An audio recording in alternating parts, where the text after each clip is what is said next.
Breaking news చూస్తున్నాం మీ dare మీడియాలో. తాడేపల్లిగూడెం నియోజకవర్గం ప్రత్తిపాడులో త్రుటిలో తప్పిన పెను ప్రమాదం. డ్రైవర్ నిద్రమత్తు కారణంగా పంట చేలోకి దూసుకెళ్లిన ఆర్టీసీ బస్సు.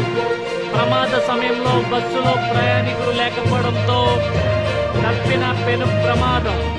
కండక్టర్ ఎగ్జిట్ ద్వారం ద్వారా బయటికి రావడంతో డ్రైవర్కు స్వల్ప గాయాలు.